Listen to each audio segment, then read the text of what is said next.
Praise the lord. Praise the lord. ఈరోజు క్లౌడీగా ఉందని అందరూ మూడిగా ఏం లేరు కదా, బాగున్నారు కదా. ఒక 20-30 మినిట్స్ ఈరోజు వాక్యం చూసుకుందాం. దేవుడు మనతో ఈరోజు ఏం మాట్లాడాలి అని అనుకుంటున్నారని. ఓకే, ఈరోజు వాక్య భాగం ఏంటంటే జోబ్ 36:2. జోబు పుస్తకం 36:2.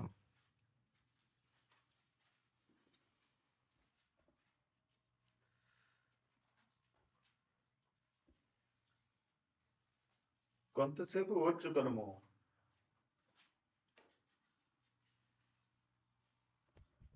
కొంతసేపు నన్ను ఓర్చుకొనుము, ఈ సంగతి నీకు తెలియజేశాడని. ఇంగ్లీష్లో wait for me a little and I will show you that there is yet more to be said in God's behalf. Okay, అందరు కొంచెం పైంచండి. మనందరికీ జోబ్ గురించి తెలుసు కదా, ఆయన మొత్తం కథ మనందరికీ తెలుసు కదా. ఈరోజు మనం జోబ్ గురించి కాకుండా ఆయన ఫ్రెండ్, స్నేహితుడు ఎలీహు గురించి మాట్లాడబోతున్నాం. ఎలీహు గురించి ఏమన్నా తెలుసా ఎవరికైనా? ఈరోజు తెలుసుకుందాం. ఇది మన కాంటెక్స్ట్. ఇందులో ఈరోజు వాక్యంలో 2 ప్రశ్నలు. మొదటి ప్రశ్న ఏంటంటే, యేసు ప్రభు ఆన్ బిహాఫ్ ఆఫ్ జీసస్, యేసు ప్రభు ద్వారా లేకపోతే ఆయన కోసం మనం ఏం మాట్లాడాలి, మనం ఎలా మాట్లాడాలి, ఏం మాట్లాడాలి, ఎక్కడి నుంచి మాట్లాడాలి అని ఈరోజు మొదటి ప్రశ్న. అందులో ఈ జోబు పుస్తకంలో మనం చూస్తే జోబ్కి is the most blessed man. దేవుడు ఆయన్ని చాలా బ్లెస్ చేసి ఘనంగా, అంటే మామూలు కాదు, బైబిల్లోనే ప్రతిసారి జోబ్ అన్న మాట వినగానే అందరికీ ఆ బ్లెస్సింగ్సే గుర్తొస్తాయి. ఆయన పడిన కష్టాలు గుర్తురాదు కానీ ఆయన బ్లెస్సింగ్స్ అయితే పక్కా గుర్తొస్తుంది. సో అలాంటి ఒక వ్యక్తి ఆయన మళ్ళీ పడిపోతున్నప్పుడు, ఆయన పడలేదు, సాతాను ద్వారా దేవుడు ఆయన్ని టెస్ట్లో పెట్టినప్పుడు, ఈ 4వ అధ్యాయం నుంచి 35వ అధ్యాయం దాకా మనం చూసుకుంటే ఆయన కష్టాలు పడతారు, అన్నీ కోల్పోతారు, పిల్లలు, వాకిళ్ళు అన్నీ పోతారు. కానీ ఆయన 3 స్నేహితులు లేకపోతే ఆయన వైఫ్ ఆవిడ కూడా వచ్చి చెప్తూనే ఉంటారు, దేవుడిని ఇంకా కింద లాగుతూనే ఉంటారు, నీ విశ్వాసం ఏంటి అది ఇది లాగుతూనే ఉంటే జోబ్ ప్రతిసారి ఫుల్ కౌంటర్ ఇస్తూనే ఉంటారు అనమాట. ఆయన ఎంత కష్టాల్లో ఉన్నా, ఆయనకి ఎన్ని రోగాలు వచ్చినా కౌంటర్లు మాత్రం పక్కా ఇస్తూనే ఉంటారు. వాయిస్ ఎక్కడి నుంచి వస్తుందో తెలియదు కానీ ఆయన కౌంటర్లు మాత్రం భలే ఇస్తూనే ఉంటారు. కానీ ఒక్క పాయింట్ వచ్చిన తర్వాత ఎలీహు మాట్లాడేటప్పుడు ఒక్క పాయింట్ వచ్చిన తర్వాత జోబ్ ఏమంటారంటే, నా ఫెయిత్, నా విశ్వాసం కరెక్ట్గానే ఉంది కదా, నా విశ్వాసం కరెక్ట్గానే ఉంది, నేను ఎక్కడ తప్పు చేశాను, ఎన్ని సంవత్సరాలు బతుకున్నాను, దేవునిలో ఉన్నాను, ఎవ్వరికి ఒక కీలు చేయలేదు, పాలు చేయలేదు, అందరితో బాగానే ఉన్నాను, బాగానే చూసుకుంటున్నాను, ఏ తప్పు చేయకుండా పరిశుద్ధుడిగా నేను జీవిస్తున్నాను, నేనేం తప్పు చేశాను, నా తప్పేంటి అని ఒక పాయింట్ వస్తుంది. అప్పుడు ఎలీహు ఏం చెప్తారంటే, 35వ అధ్యాయం తీయండి.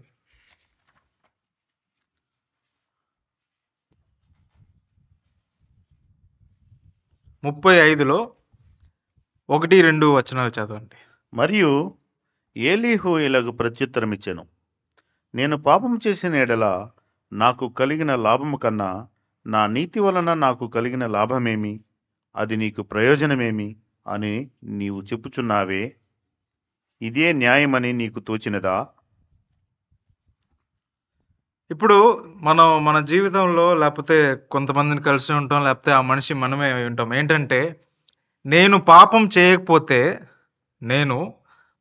చేయకపోతే దేవునికే కదా మంచిది అని ఒక థాట్ ప్రాసెస్లో ఉంటాం, ఒక మైండ్ సెట్లో ఉంటాం. ఎలాగా, నేను ఏ తప్పు చేయను కూడా, తప్పు చేయకపోతే దేవునికే కదా మంచిది అని ఒక తప్పైన మైండ్ సెట్‌లో ఉంటారు. కానీ వినడానికి చాలా బావుంటది. ఎలాగా మనం ఏం తప్పు చేయకపోతే దేవుడికే మంచిది కదా అని చెప్పేసి. ఇక్కడ ఈ వచనాల్లో మెల్లగా జోబ్‌కి ఏమవుతదంటే, నేనే తప్పు చేయలేదు కదా! నేను నీతివంతుడినే కదా! నేనే నీతివంతుడిని. ఆ ఊర్లో ఎవరిని కంపేర్ చేసినా జోబ్ అంత నీతివంతుడు ఉండరు. అది వాస్తవం. ఓకే. ఒప్పుకోవచ్చు. కానీ ఆ మాట జోబ్ నుంచే వచ్చినప్పుడు జోబ్‌కి ఆ సెల్ఫిష్‌నెస్, ఆ సొంత బోధ కొంచెం ఎక్కువవుతది. మన గురించి మనమే మాట్లాడినప్పుడు కొంచెం ఎక్కువ చేస్తాం. కానీ ఇక్కడ జోబ్ జరిగిందే చెప్పారు. తప్పు లేదు. జరిగిందే చెప్పాడు. కానీ ఏంటంటే, ఆయన దేవుడు యొక్క బిడ్డ అని ఒక విషయం మనందరం గుర్తు చేసుకోవాలి. మనం కూడా దేవుని బిడ్డ ఉన్నప్పుడు అయినా కూడా మనం ఏంటంటే, నేను నీతివంతుడినే కదా! నేనేం తప్పు చేయలే కదా! ఒకవేళ తప్పు చేసినా దేవునికి మంచిది కాదు అని చెప్పేసి అలా బ్రతికేస్తుంటాం. కానీ ఇక్కడ ఎలీహు ఏం చెప్తున్నారంటే, నువ్వు నీతివంతుడి నువ్వు నీతివంతుడినైతే దేవుడి ముందున నీ నీతి ఎంత? నీ బ్రతుకులో నీ నీతులు, నీ జీవితాల్లో నీ నీతులు, నీ మంచితనం, నీ గొప్పతనం, ఏ చెడు చేయలేదు, నీ క్యారెక్టర్ మంచిది అన్నీ ఉంది గదా! ఇయన్నీ దేవుని ముందున దేవుని పోలికలో ఎంత? కొలతేయగలవా? అలాంటి క్వెషన్ అన్నమాట. ఇప్పుడు జోబ్ ఎలాంటి మనిషి? ఎవ్వరేమన్నా దేవుని గురించి లేకపోతే ఆయన గురించి ఎవ్వరేమన్నా కౌంటర్‌లు వస్తూనే ఉంటాయి, పడుతూనే ఉంటాయి. 4-35 దాకా అవే ఉంటదనమాట. 34 అధ్యాయాల దాకా. కానీ ఎలీహు క్యారెక్టర్ ఇప్పుడు మనం అర్థం చేసుకోవాలంటే ఏంటంటే, మీ జీవితంలో మీ ముందునున్న మనిషి జోబంత నీతివంతుడైనా, జోబంత గొప్పోడైనా ఇక్కడ ఎలీహు చేసే పనేంటి తెలుసా? దేవుడిని డిఫెండ్ చేయడం. దేవుడు ఆయన ఆ! దే దేవుడి తరపున మాట్లాడాలి అనే ఆ మైండ్ ఉంది గదా! అది నా ముందున జోబున్నా సరే, ఇంక ఎవ్వరున్నా సరే, దేవుడి తరపున నాకు తెలిసింది, దేవుడు నాకు నేర్పించింది నేను మాట్లాడతాను. అది జోబ్ విన్నా, వినకపోయినా. ఎలాగా? మన ముందున జోవంత నీతివంతుడు, జోవంత మంచి మనిషి ఉన్నా కూడా, నాకు దేవుడి తరపు నుంచి మాట్లాడాలి, దేవుడి కోసం మాట్లాడాలి అని నాకు తలంపొస్తే, నా ముందున ఎవ్వరున్నా సరే నేను మాట్లాడతాను. అర్థమైందా? ఇప్పుడు మనం 2 క్యారెక్టర్‌లు చూసాం గదా! మనం జోబ్‌లాగా ఉండాలా? ఎలీహులాగా ఉండాలా? మనం మనలాగా ఉండాలి. మళ్ళీ చెప్తున్నాను చూడండి. మనకని కొన్ని క్యారెక్టర్స్, మనకని కొన్ని విషయాలు దేవుడు పుట్టక ముందు నుంచే ఇచ్చేసారు. మన పేరులాగా. బుక్ ఆఫ్ లైఫ్ అంటాం కదా! అందులో మన పేరు ఆల్రెడీ ఉందన్నమాట. మన పేరు ఇచ్చినప్పుడే, మన పేరు తెలిసినప్పుడే ఆయనకి మనని సృష్టించిన ముందే మన గుణగణాలు ఏంటని ఆయన డిసైడ్ చేసేసారు. మన లోపల ఏముండాలి? మనం ఎలా మాట్లాడాలి? మన మాట తీరు ఎలాగుండాలి? మనం బ్రతికితే మనల్ని నలుగురు, ఐదుగురు చూస్తే మన నుంచి ఏం నేర్చుకోవాలి? అన్ని విషయాలు దేవుడు మనకిచ్చేసి ఉంటారండి. ఆల్రెడీ. మీకుంది, నాకుంది, బయటున్నోళ్ళకుంది, ఇంకా నాన్ బిలీవర్స్ అందరికీ. కానీ అదేంటో అని తెలుసుకోవడం మొదటి విషయం. ఫస్ట్ ఆఫ్ ఆల్ అది ఉందా అని తెలుసుకోవడం ఫస్ట్ విషయం. రెండోదేంటి? అది ఏంటని తెలుసుకోవడం.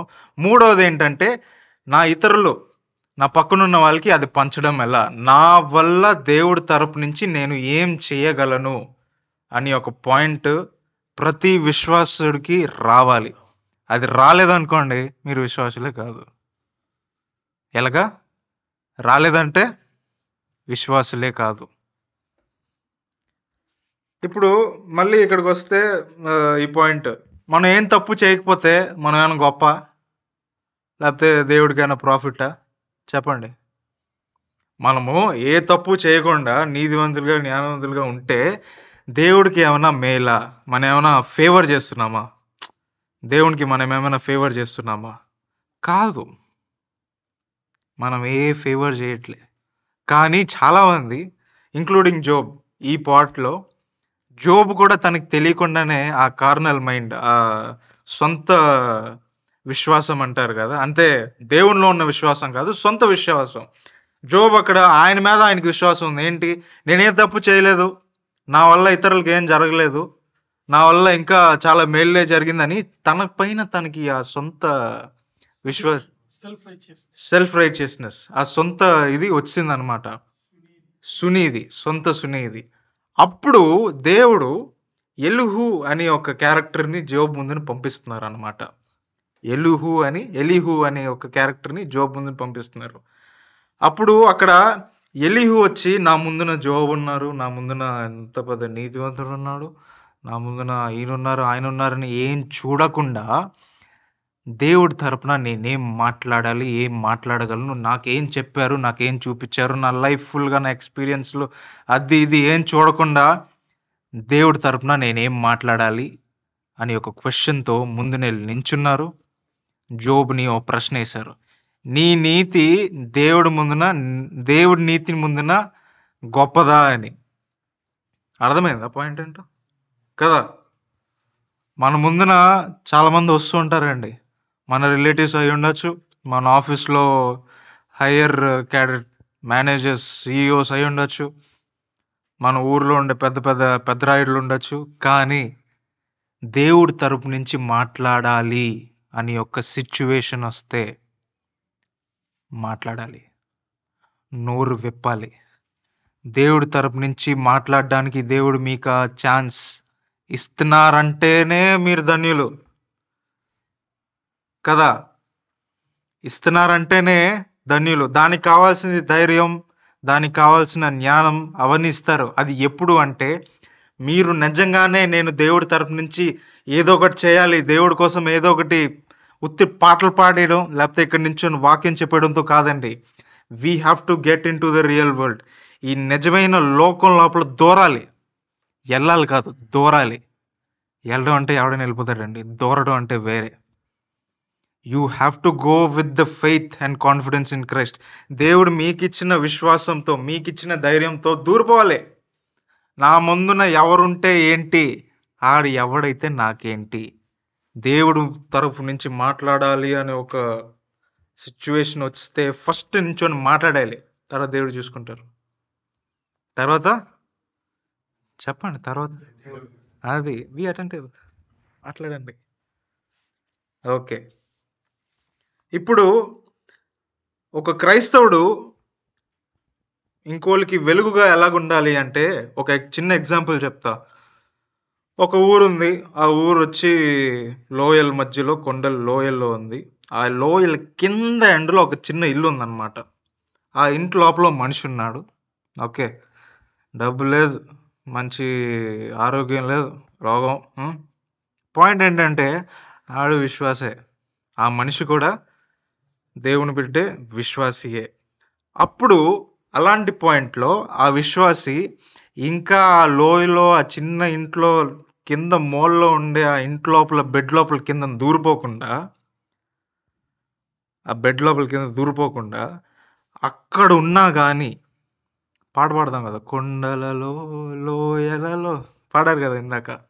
దానికి అర్థం ఏంటంటే అక్కడున్నా కూడా మనం క్రైస్తవుడిగా మనం ఎలాగ ఉండాలంటే ఇతరులకి వెలుగుగా ఉండాలి, ఇతరులకి ఒక వెలుగై ఉండాలి.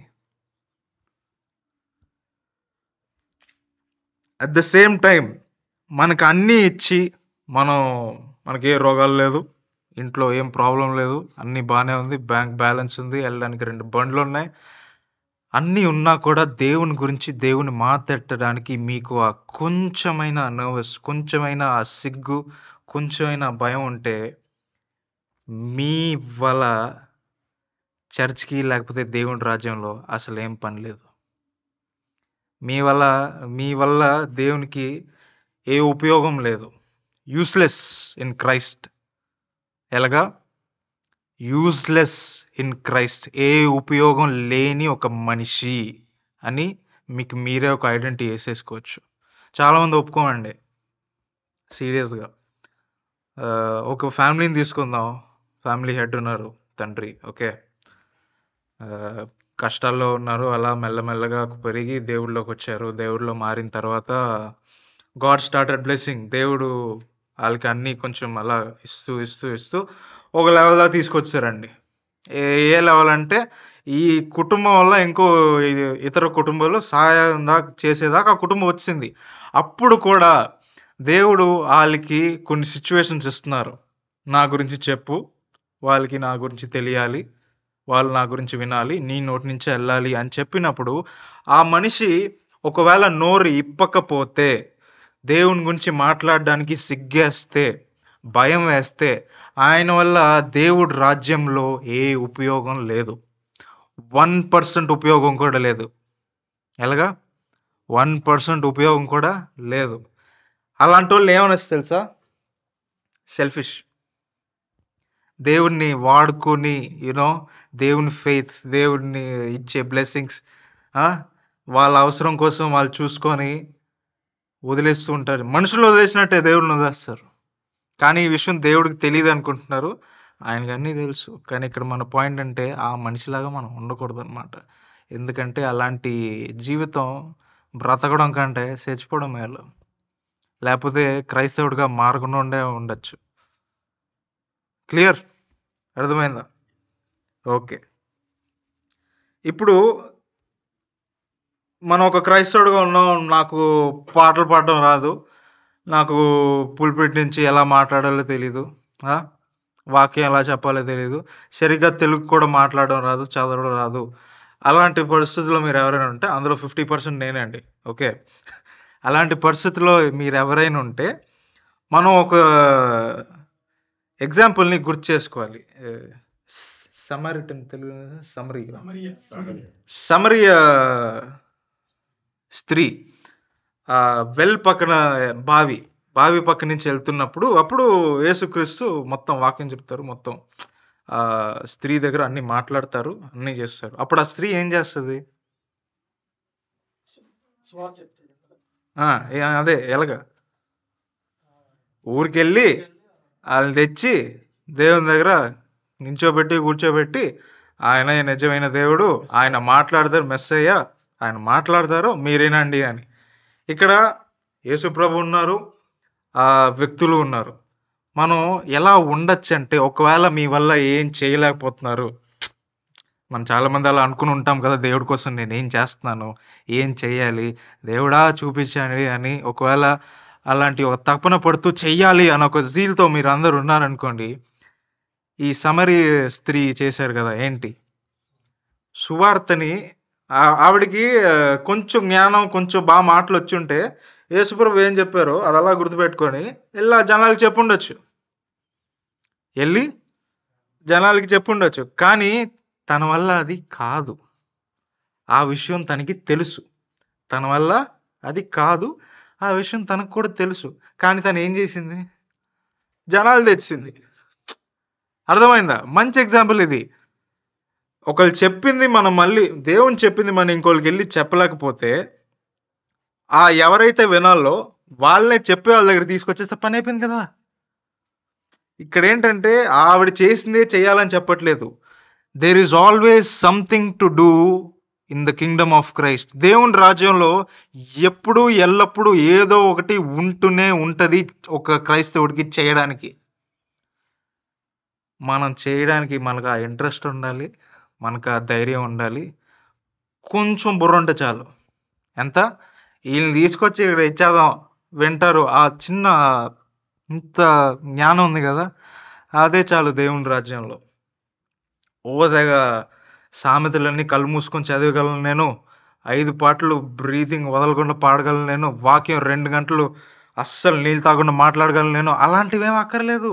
ఒకవేళ ఉంటే మంచిదే, మీకు మంచిది, మీ చుట్టూ ఉన్న 10-20 మందికి మంచిది, మీ సంఘంలో 100 మంది ఉంటారా వాళ్ళకి మంచిది, దేవుని సైడ్ నుంచి కూడా యుల్ బి బ్లెస్డ్. బట్ ఇవన్నీ మీ వల్ల కావట్లేదా, మీ వల్ల ఏం చేయాలో తెలియట్లేదా, అలాగా ఒక సోమర్తనంతో అలా ఉండిపోయి నాకు దేవుడు ఏం పని ఇవ్వట్లేదు, నేనేం చేయాలి, ఇచ్చినప్పుడు ఇస్తాడు అని చెప్పి 50 సంవత్సరాలు అయిపోద్దండి ఒక మనిషికి. అది ఆ మనిషికే తెలియదు. నేనేం చెప్తున్నానంటే దేవుని రాజ్యంలో ఎప్పుడు ఎల్లప్పుడు ఏదో ఒక పని ఉంటూనే ఉంటుంది. అది చేయడానికి మన సిద్ధమా అని చెప్పేసి. చాలామంది అంటూ ఉంటారు, దేవుడు ఎప్పుడు మీతోనే మాట్లాడతారా? మాతో మాట్లాడరా? మాట్లాడితే మేము చేస్తాం కదా! సింపుల్ డైలాగ్ వేసేస్తారు. అసలు అది వినడానికే, ఒక నిజమైన క్రైస్తవుడు అది వినడానికే కొంచెం మండుతుంది. ఆ మాట ఏంటి? దేవుడు ఎప్పుడు మీతోనే మాట్లాడతారా? మాతో మాట్లాడరా? మాతో మాట్లాడితే మేము చేస్తాం కదా! అంటే దేవుడే వచ్చి నీకు చెప్పాలా నువ్వు చేయాలని? సరే, ఆ విషయం పక్కన పెట్టేద్దాం.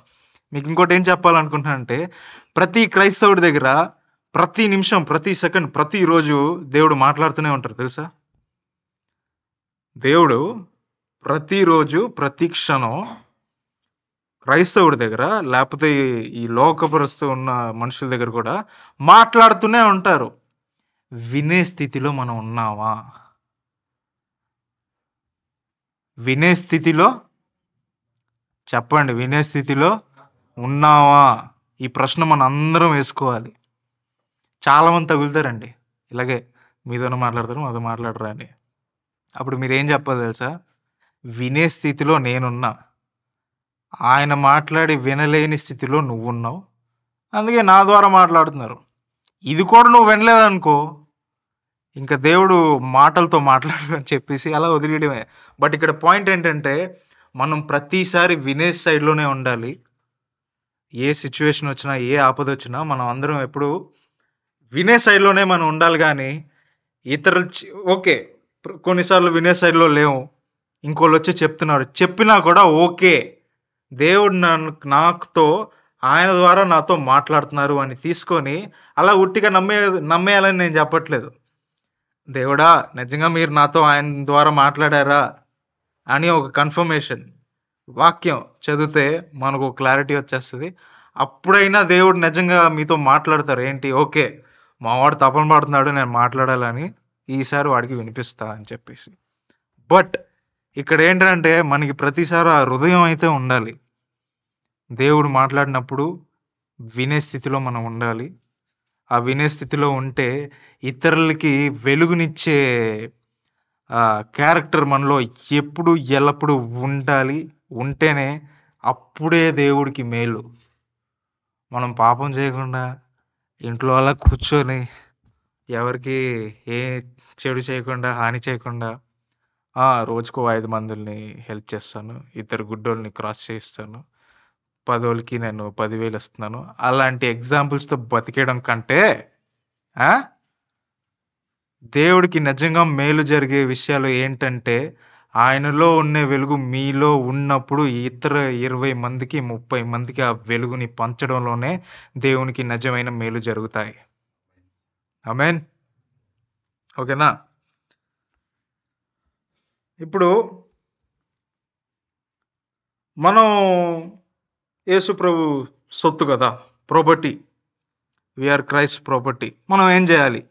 ఇదే రెండో ప్రశ్న. ఓకే, 1 కొరింథీయులకు రాసిన పత్రిక 3వ అధ్యాయం 23వ వచనం.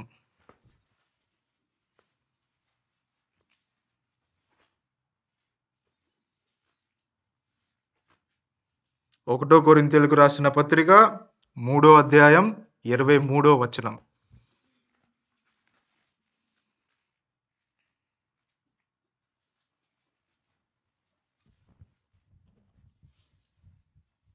మీరు క్రీస్తు వారు, క్రీస్తు దేవుని వాడు. And you belong to Christ and Christ belongs to God.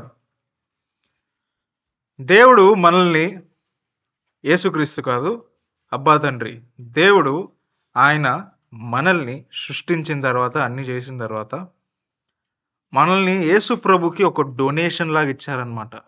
ఎలాగా? వినిపించిందా? మరి చెప్పండి ఏంటి? మనల్ని ఒక డొనేషన్ లాగా యేసుక్రీస్తుకి ఇచ్చారు. అప్పుడు ఆయన యేసుక్రీస్తు ఆయన క్రాస్లో, ఆయన సిలువలో ఆయన కార్చిన ప్రతి రక్తం ద్వారా, ఆయన డెడికేషన్ ద్వారా మనం ఆయనకి ప్రత్యేకపడ్డాం అనమాట. ఏంటి? మనల్ని ప్రత్యేకపరిచాడు. ఓకే, కరెక్టా? అట్ ద సేమ్ టైం ఇప్పుడు మనం ఒక 2 ఎగ్జాంపుల్స్ తీసుకుందాం. Okay. Don't have to be okay. ఇంకోలాగా చెప్తా. యేసుక్రీస్తు మనల్ని కొనేశారు అంటాం కదా! హ్మ్.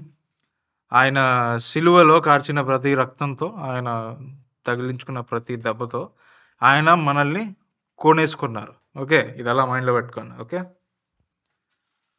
ఒక 200, 300 సంవత్సరాలు ముందుకెళ్తే, లేకపోతే 500, 600 సంవత్సరాలు ముందుకెళ్తే స్లేవరీ అని ఉండేదన్నమాట.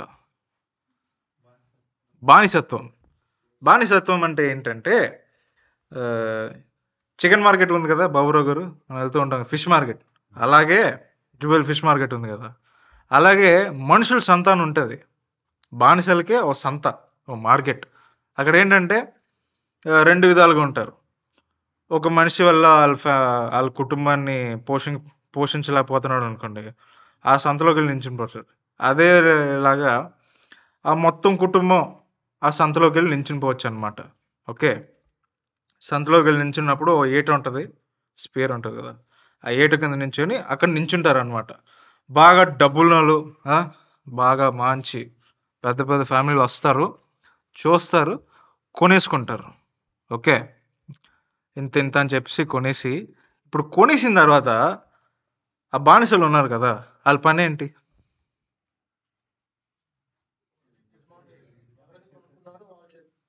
ఉమ్. ఏం చెప్పినా ఏం చెప్పినా చేయాలి. దానికి అర్థం ఏంటంటే వాళ్ళకి సొంతంగా ఆలోచించే ఫ్రీడమ్ కూడా లేదు. సొంతంగా ఆలోచించే ఆ ఫ్రీడమ్ కూడా లేదు. దానికి అర్థం ఏంటి? వాళ్ళు బ్రతుకుతో అలా తిరుగుతుండే ఒక ఆట వస్తువులాగా, బొమ్మ. ఈ మనిషి, ఈ మాస్టరు ఏం చెప్తే ఆ బానిస చేయాల్సిందే. అది వ్యభిచారం అయినా, ఇంట్లో ఏ పనైనా, పక్కింటోడు ఏ పనైనా వీళ్ళు చెప్పింది కళ్ళు మూసుకొని బుర్ర వాడడం మానేసి చేయాల్సిందే. చేయకపోతే చాలా పనిష్మెంట్లు అది ఇది ఉంటాయి. అది ఓకే. కానీ ఇక్కడ క్యారెక్టరిస్టిక్ ఏంటంటే, ఇక్కడ మనం చూడాల్సిన క్యారెక్టర్ ఏంటంటే, ఒక మనిషి ఇంకో మనిషిని కొన్నప్పుడు ఆ మనిషి వచ్చి ఆయన ఆ సొంత ఆలోచనలు అన్నీ ఆపేసుకొని ఫుల్గా అప్పగిచ్చేసుకున్నారు. నచ్చినా నచ్చకపోయినా. ఎలాగా? బేసిక్గా ఏం నచ్చదు అనుకోండి, నచ్చకుండానే కదా వెళ్ళి నించుంటారు ఆ సంతలో. ఎవరైనా నచ్చి ఇలా సంతలో నించుంటారా? లేదు, నచ్చకుండానే వెళ్ళి సంతలో నించుంటారు. నచ్చకపోయినా కూడా వాళ్ళనే అమ్ముకొని, ఈయనే నా మాస్టరు, ఈయన ఏం చెప్తే నేను చేస్తాను, నాకు డబ్బులు వచ్చేదాకా, లేకపోతే నా ప్రాణం పోయేదాకా, లేకపోతే నా కుటుంబానికి ఆ కష్టాలు పోయేదాకా నేను ఈయనకే బానిస అని. ఇది లోకంలో ఉన్న బానిసత్వం. ఓకే. లోకంలో ఉన్న బానిసత్వం. ఇప్పుడు దేవుడు మనల్ని కొనుక్కుని, ఇప్పుడు ఇక్కడ మనుషులు కూడా ఈ మనుషుల్ని, ఇతర మనుషుల్ని, బానిసల్ని డబ్బులు ఇచ్చి కొనుక్కున్నారు. There was an exchange. ఇప్పుడు దేవుడు కూడా మనల్ని కొనుక్కున్నారు. ఎలాగా? దేవుడు కూడా మనల్ని కొనుక్కున్నారు. ఎలాగా? తెలుసు. సిలువలో రక్తం ఇచ్చి, అన్నీ కార్చి, ఆయన బ్లడ్ కాదు కదా, బాడీలో ఉన్న వాటర్ రిజర్వ్ వాటర్ ఉంటుంది అనమాట, బ్లడ్ అని పోయిన తర్వాత అది కూడా కార్చి మనల్ని కొనేశారు. ఇప్పుడు కొనిన తర్వాత దేవుడు మనల్ని బానిసలాగా ఉండమంటున్నారా? బాబురావు గారు మాత్రమే తల ఊపుతున్నారు. మీరు అందరూ బానిసల. ఆయన కష్టాలు పడుతున్నారా? ఏమైనా కొట్టారా? ఇలాగేమైనా జరిగాయా? దేవుడు మనల్ని బానిసల్లాగా ఉండమన్నారా? లేదు. But what did he do? కానీ ఏం చేశారు ఆయన ఖరీదు లేని ఆ రక్తంతో అన్నీ కార్చి మనల్ని కొని, ఆయన దేవుడి కుడిపార్శ్వంలో కూర్చుంటారు కదా. ఎలాగా? మళ్ళీ చెప్తున్నా. ఆయన దేవుడి కుడిపార్శ్వంలో కూర్చుంటారు కదా. ఆయన పక్కన ఎవరు? యేసుక్రీస్తు దేవుని కుడిపార్శ్వం పక్కన కూర్చుంటున్నారు. మనల్ని యేసుక్రీస్తు పక్కన కూర్చోండిరా బాబు, రండి, మీకే ఈ మొత్తం. అర్థమవుతుంది? ఈ లోకంలో ఉన్న బానిసత్వం కాదు, ఈ లోకంలో మనుషుల్ని కొనడానికి దేవుడు మనల్ని కొనిన తర్వాత ఎంత డిఫరెన్స్ ఉంది కదా. కానీ మనకు తెలియకుండానే మన జీవితాల్లో ఈ ఈ కాలంలో బానిసత్వాలు ఇప్పుడు ఏం లేదు కదా. ఇంకో మనిషిని ఏమైనా అంటేనే కొడేస్తున్నారు. ఆ బానిసత్వాలు అన్నీ పోయినాయి. కానీ దానికంటే వరస్ట్గా తయారు ఏంటి తెలుసా, మనం మనుషులకి బానిసలు కాదు కానీ ఈ లోకంలో ఉండే విషయాలు లేకపోతే ఈ లోకంలో జరిగే విషయాలకి మనకి తెలియకుండానే మన బానిసలై తిరుగుతున్నాం ఫ్రీగా. ఇండిపెండెన్స్ని తెలుగులో ఏమంటారు? ఆ, మనం అందరం స్వాతంత్రం ఉన్న బానిసలు. ఆ విషయం తెలుసా? ఏంటి? స్వతంత్రం ఉన్న బానిసలు. దేనికి? ఈ లోకానికి. ఆ విషయం చాలా మంది, మనం కూడా, మన పాస్ట్లో అయి ఉండొచ్చు, ప్రజెంట్లో కూడా అయి ఉండొచ్చు, ఒకళ్ళు ఉంటే మార్చుకోండి.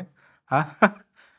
స్వతంత్రం ఉన్న బానిసలుగా తిరుగుతున్నాము, స్వతంత్రంను వాడుకొని మనమే పడిపోతున్నాం.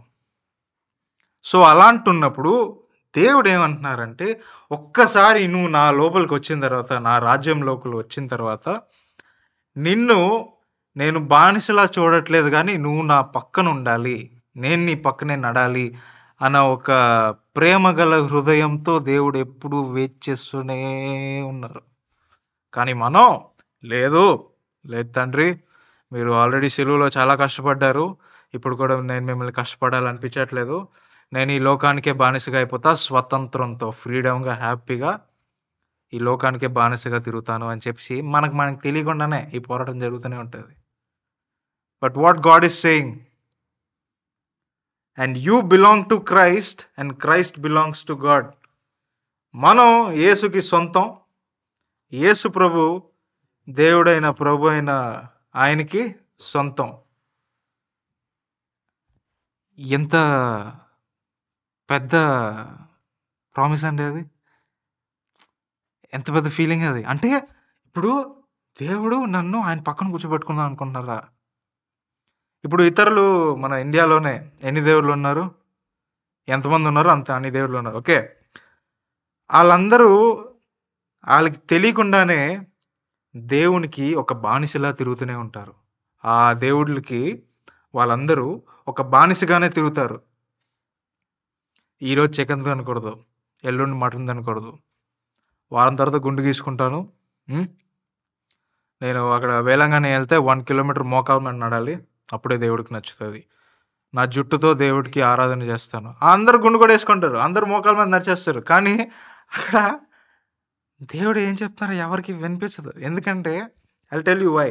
ఎందుకంటే నేను చెప్తా, మనం ఏమైనా చేస్తేనే దేవుడికి నచ్చుతుంది. ఫిజికల్గా మనం శారీరకంగా మనం ఏమైనా చేస్తేనే దేవుడికి నచ్చుతుంది అని ఒక మైండ్ సెట్లో ఉంటాం. కానీ అది నిజంగా ఏంటి తెలుసా, మనం ఏమైనా చేస్తే దేవుడికి నచ్చుతుందని కాదు, నేను దేవుడికి ఇది చేశాను కదా అని మనమే ఒక ఆధారం పెట్టేసుకొని మనకేమైనా ఆపదలు వచ్చింది అనుకోండి, మళ్ళీ దేవుడికి అంటాం, అదే నేను గుండు కొట్టుకున్నాను కదా, నేను మోకాల మీద 2 కిలోమీటర్లు నడిచాను కదా, నాకు అలాగే ఇలా జరుగుతుంది. లేదు నాకేం జరగదు.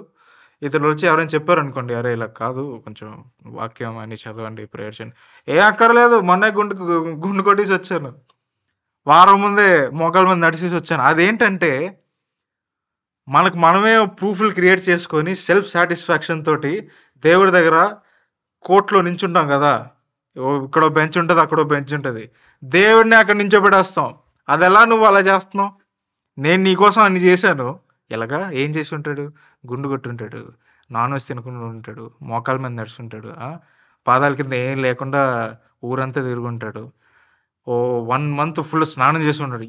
ఇవన్నీ ఏంటి అని అడిగితే దేవుడికి నేను ఇచ్చే అర్పణలు, ఇవన్నీ నేను దేవుడి కోసం చేస్తానని చెప్పేసి వాళ్ళ సెల్ఫ్ సాటిస్ఫాక్షన్ కోసం. ఎందుకంటే వాళ్ళు ఒక భ్రమలో ఉంటారు, ఇవన్నీ నేను చేస్తే దేవుడు నాకు మేలు చేస్తాడు అని.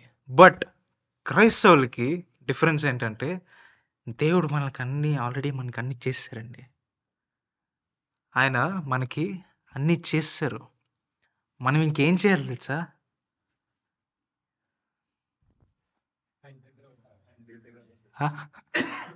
ఏంటి చెప్పండి. ఇప్పుడు నేను అడుగుతున్నాను అనుకోండి, భయపడొద్దు. మనం స్కూల్ అయిపోయింది, కాలేజ్ అయిపోయింది, ఆఫీస్‌లో పెద్దోళ్ళుగా పనిచేస్తున్నాం. ఓకే. ఇప్పుడు నాకు కర్రిచ్చి ఎవరైనా కొడేస్తున్నారు ఆఫీస్‌లో ఏం చెప్పకపోతే?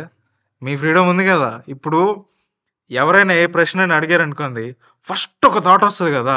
అది వెంటనే చెప్పేయాలన్నమాట. అవునా? ఇప్పుడు స్కూలో, కాలేజో అంటే ఓకే. ఆలోచించొచ్చు. తప్పయ్యుండొచ్చు. తిడతారు, కొడతారు, అందరి ముందు నా పరువు పోద్దని. ఇక్కడ మనం దేవుడి బిడ్డలుగా దేవుడి గురించి మాట్లాడినప్పుడు ఏం తప్పుగా ఏం ఆలోచించమని మనందరికీ తెలుసు. ఎందుకంటే we have Holy Spirit father in between us. So, మనం ఎలా ఉండాలి? హ్మ్. ఆయన ఆజ్ఞలు గైకొని హ్మ్. హ్మ్. ఆయన రాకడ కొరకు హ్మ్. కనిపెట్టుకొనుచు పరిశుద్ధంగా జీవించాలి. హ్మ్. ఒక్క లైన్‌లో చెప్పేయాలంటే యేసుక్రీస్తు వచ్చెళ్లారు కదా! హ్మ్. ఆయన వచ్చెళ్లారు. ఇప్పుడు మళ్ళీ ఇంకోసారి వస్తున్నారు. ఆయన మళ్ళీ ఇంకోసారి వచ్చినప్పుడు మనం ఎలా ఉండాలి? ఎలాగా? టక్ చేసి స్నానం చేసి ఉండాలా? ఏంటా సిద్ధం చెప్పండి? యేసు ప్రభులాగా ఉండాలి. మన వాక్యం ఎంత చదివితే అందులో యేసు ప్రభు గురించి ఎంత తెలుసుకొని ఉంటే, ఎంత ఎక్కువ చదువుతున్నామో, ఎంత తెలుసుకొని ఉంటామో, బట్ అట్ సమ్ పాయింట్ మన హృదయం కూడా ఆయనలాగే ఉండాలని కోరుకొని హృదయపూర్వకంగా ప్రార్థన చేస్తూనే ఉంటే some day we will reflect him. ఏదో రోజు ఆయనలాగే మనం మారుతాం కదా! ఏమైనా గుండె ఏమైనా కొట్టుకోవాలా? మోకాళ్ళ మీద చెప్పులు లేకుండా స్నానం చేయకుండా ఏమైనా ఉందా? ఏవైనా కండిషన్స్ పెట్టారా దేవుడు మనకి? అయినా కూడా మనం స్వతంత్రంగా ఏం చేస్తున్నాం? చాలా విషయాలకి బానిసపడి మనకు తెలియకుండానే తిరుగుతూనే ఉంటాం. ఒకవేళ మీకు అలాంటోళ్ళు తెలిస్తే ఆళ్ళకి మీలో ఉన్న సిగ్గుని తీసేసి, మీలో ఉన్న భయం తీసేసి, దేవుని గురించి మాట్లాడి, చెప్పి ఎలీహులాగా అదే చెప్తున్నాను గదా! మీ ముందున జోబే ఉండొచ్చు. ఎవరు?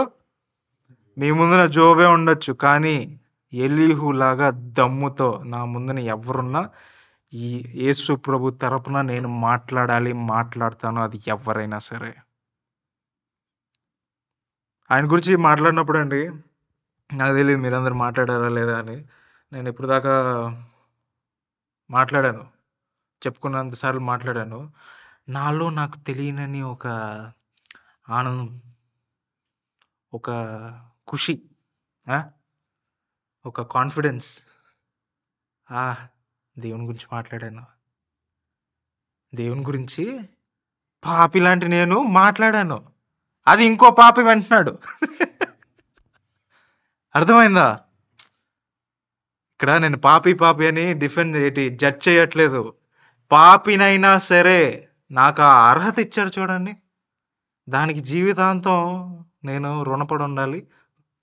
ఆయన పాదాల కిందే ఉండాలి. అలాగా మీరు కూడా మీకు అలాంటి అవకాశాలు వచ్చినప్పుడు వదులుకోకుండా ధైర్యంగా, సిగ్గు లేకుండా దేవుని వాక్యం, దేవుడి గురించి నించొని ధైర్యంతో మాట్లాడాలి. మన పక్కింట్లో బ్రదర్ ఉంటారు కదా! అక్కడి నుంచి స్టార్ట్ చేయండి. అంటే ఈళ్ళు డైరెక్ట్ తలుపు కొట్టేసి మాట్లాడడం కాదు. మనకు నిజంగా అలాంటి హృదయం ఉంటే, నిజంగా మనం అలా మాట్లాడాలి అని మనకి ధైర్యం ఉండి, మనకి ప్రేమ గల హృదయం ఉంటే, దేవుడే మీకు ఆ సిట్యుయేషన్ ఇస్తారు. మనకిస్తారు. అలాంటప్పుడు ఎవరితో మాట్లాడాలి? ఇందాక భాను సిస్టర్ టెస్టిమనీ సాక్ష్యం ఇచ్చారు కదా! ఆ హృదయం ఉండాలి. ఆ హృదయం ఉంటేనే దేవుడు మీకు ఆ మనుషుల్ని చూపిస్తారు. ఎవరి దగ్గర ఏం మాట్లాడాలి? ఎక్కడ మాట్లాడాలని. ఆ హృదయం ఉంటే చాలండి. ఆడికెళ్ళి నించోండి చాలు. మీ నోటి నుంచి Holy Spirit just blush out వస్తూనే ఉంటాయి. మీకు తెలీదు. వస్తూనే ఉంటాయి. ఆమేన్. అర్థమైంది? ఓకే. ఇంకోటేటంటే మనం ఈ లోకంలోనే ఉన్నాము. ఈ లోకంలోనే బ్రతుకుతున్నాము. అన్నీ ఓకే. మనకి ఈ లోకంలో ఏదో ఒక పని చేయాలని మనకు ఓ పని ఉండాలి. ఎందుకంటే సాలరీ రావాలి, రేషన్ కొనాలి, ఇంట్లో ఉన్నోళ్ళకి అందరికి ఫుడ్ పెట్టాలి. ఓకే. అప్పుడప్పుడు చిన్న చిన్న డొనేషన్ చేయాలి. ఇవన్నీ ఉన్నాయి గదా! దానికని మనం ఒక పని ఎతుక్కుంటాం. లేపోతే దేవుడే మనకు ఒక పని చూపిస్తారు. అన్నీ చేస్తాం. ఓకే. కానీ ఇక్కడ మనం ఏం గుర్తుపెట్టుకోవాలంటే ఆ పనిని, లోకాన్ని చుట్టూ వేసి మిక్స్ చేయకూడదు. ఆ పని ద్వారా లోకానికి మనం ఫుల్ కనెక్ట్ అయిపోయి ఆ లోకానికి వెళ్ళిపోకూడదు. ఎలాగా? మళ్ళీ చెప్తా. మీకు పని ఉంది, మీరు లోకంలోనే చేయాలి, లోకస్తు పని అది, ఓకే. కానీ ఈ పని వల్ల ఈ లోకం ఉంది కదా, ఈ లోకంలో అలా చుట్టుముడిపోయి దానిలో దూరిపోకూడదు. స్టార్టింగ్లో నేను అక్కడ అన్నాను కదా, లోయల కిందన ఒక ఇంట్లో ఒక క్రైస్తవుడు ఉన్నాడు, అక్కడ బెడ్ కింద దూరిపోకుండా వెలుగుతో 20-30 మందికి ఓ వెలుగుగా ఉండాలని. మీరు చేసే పని లోకంలో అయి ఉండొచ్చు, మీ చుట్టూ ఉన్న వాళ్ళు నాన్ క్రిస్టియన్స్ అయి ఉండొచ్చు, మీ బాసే ఒక నాన్ క్రిస్టియన్, రోజు బాధపడుతున్నాడే నస, ప్రతిసారి నేను ఏ పని చేసినా స్క్రీన్ షాట్లు, ఫోటోలు ఏదో ఒకటి చేసి నన్ను ఇరికిచ్చాలే చూస్తాను. అలాంటి కఠినమైన సిచ్యువేషన్స్లో ఉన్నప్పుడు కూడా మీరు ఆ లోకపరంగా వెళ్లకుండా దేవుడితోనే నించోండి. అలాంటి చీకటి రాజ్యంలో ఒకవేళ మీకు పని పడినా కూడా, నేను నైట్ షిఫ్ట్ అనట్లేదు, ఓకే. చీకటి రాజ్యం అంటే నైట్ షిఫ్ట్ అనుకుంటారు, నైట్ షిఫ్ట్ కాదు. అలాంటి చీకటి రాజ్యంలోనూ మీకు అలాంటి పనులు ఉన్నా కూడా ఒక వెలుగుగా మనం అందరం నించోవాలి. ఆమేన్. ఆమేన్. ఆమేన్.